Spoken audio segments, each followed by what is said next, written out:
नमस्कार। मैं हूं आपका पंडित दिव्यांश उपाध्याय। आपका स्वागत करता हूं एस्ट्रो दिव्यांश चैनल पर। तो आज हम बात करने वाले हैं भूमि परीक्षण के बारे में। जैसा कि पिछली वीडियो में हमने बता रखा था कि आप कैसे भूमि प्राप्त करें।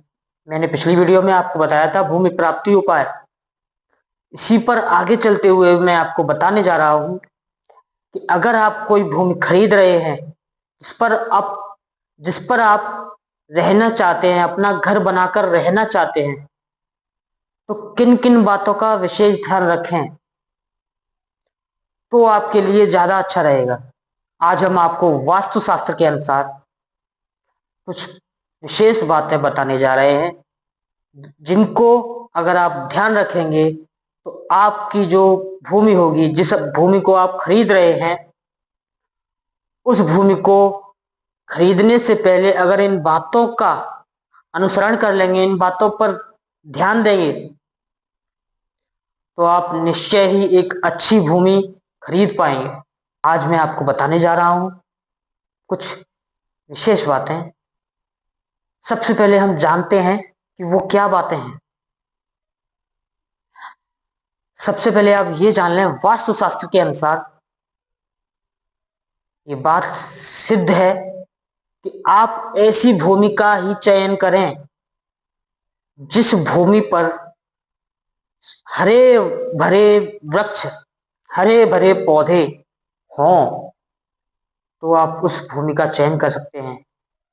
लेकिन थोड़ा विशेष ध्यान दें, ऐसी भूमि बिल्कुल भी ना खरीदें जो कि ऊसर हो,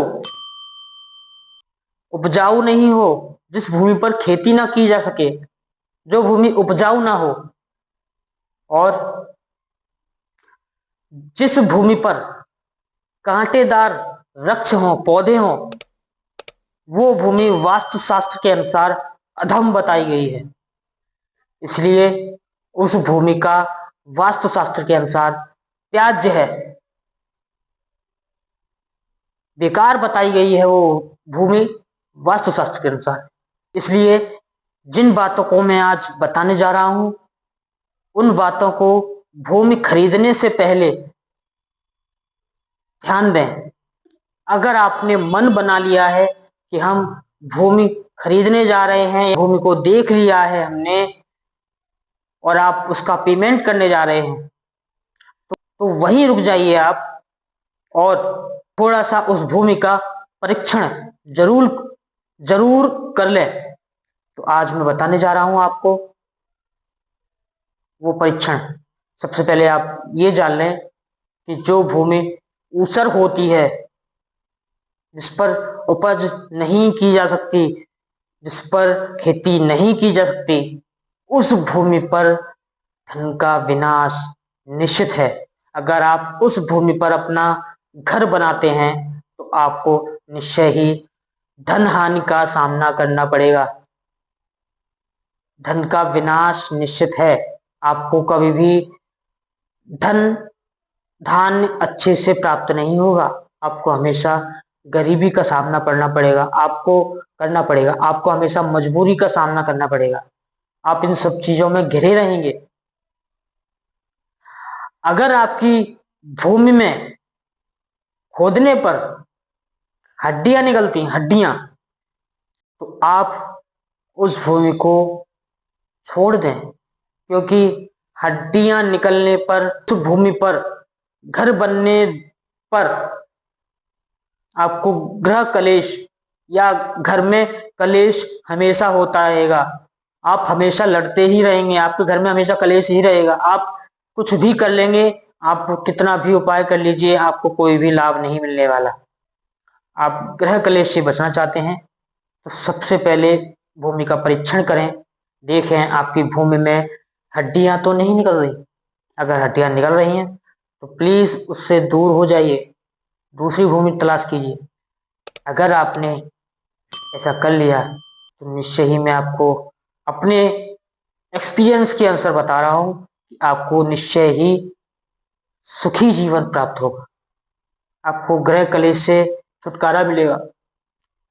चलिए हम बताते हैं आपको सबसे पहले अगर आप कोई भी भूमि खरीदने जा रहे हैं तो उस पर अगर आप घर बनाना चाहते हैं, सबसे पहले आप ये बात जान लें कि अगर आप भूमि का परीक्षण करके ही खरीदेंगे तो ज़्यादा आपके लिए लाभप्रद सिद्ध होगा। सबसे पहले मैं आपको पहला पॉइंट बताने जा रहा हूँ। आप जैसे कि भूमि खरीदने का निर्णय कर चुके हैं, आपको बस इतना करना है कि आप अपनी भूमि का परीक्षण कर लें घर बनाने के लिए। आप वहां जाइए, वहां जाकर के आप अपनी जो भी भूमि खरीद रहे हैं उस भूमि के मध्य में जाकर खड़े हो जाइए। मध्य में जाने के बाद उस भूमि में एक हाथ लंबा, एक हाथ चौड़ा और एक हाथ गहरा गड्ढा खोद लें। गड्ढा खोदने के पश्चात उस भूमि में आप दोबारा उस गड्ढे को भरें उसी मिट्टी से। अगर गड्ढा पूर्ण रूप से भर जाए या शेष रह जाए या कम पड़ जाए, गड्ढा पूरा ना भर पाए या फिर मिट्टी शेष रह जाए या फिर गड्ढा बिल्कुल बराबर हो जाए, उसके बारे में बताने जा रहा हूं। अगर गड्ढा भरते वक्त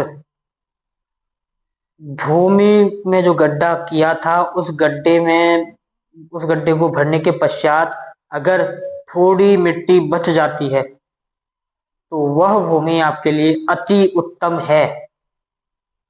ये मैं आपको निश्चय बताने जा रहा हूँ, वो भूमि आपके लिए रहने योग्य है, आप उसमें घर बना सकते हैं।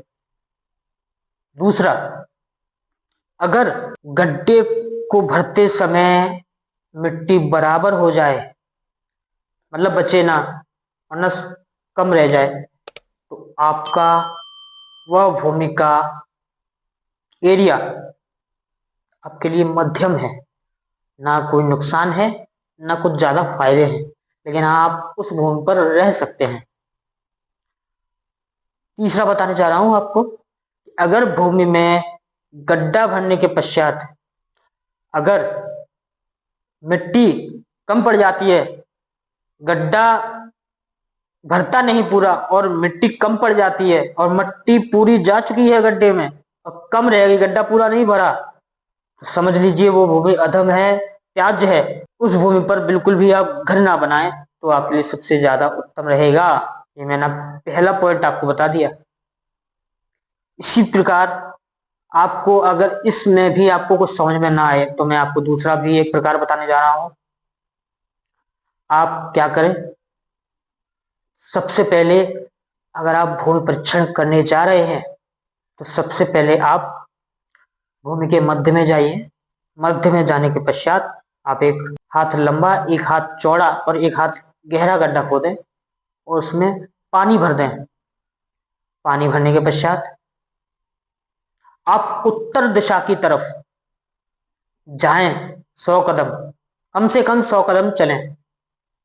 100 कदम चलने के पश्चात आप वहां से लौटें तो वहां उस गड्ढे में जाकर देखें, अगर आपका जो जल आपने जिस गड्ढे में भरा था उस गड्ढे में अगर जल बराबर रहता है तो आपकी वह भूमि उत्तम है, अति उत्तम है, आप उस घर में रह सकते हैं, आप उस भूमि पर घर बनवा कर रह सकते हैं। ठीक है। अगर उस भूमि पर उस गड्ढे में जल थोड़ा कम हो जाए तो आपके लिए भूमि वो ठीक है, मतलब आप रह सकते हैं, लेकिन ज्यादा सुख संपत्ति या बहुत ही मतलब एक नॉर्मल लाइफ आप जी लेंगे, आपको ज्यादा नुकसान का भी सामना नहीं करना पड़ेगा। फिर आता है तीसरी चीज, अगर उस गड्ढे में बिल्कुल पानी सूख जाए तो समझ लीजिए वो भूमि बिल्कुल भी निषेध है आपके लिए, आप उस भूमि पर घर ना बनाएं, वरना आपके घर में कलेश, दुख, पीड़ा, हर प्रकार का द्वेष रहेगा ही रहेगा। अब आपके घर बनाने के पश्चात आपको समस्याएं बनी ही रहेंगी, इसलिए आप बिल्कुल भी ऐसी भूमि पर अपना घर ना बनाएं तो आपके लिए ज्यादा अच्छा रहेगा।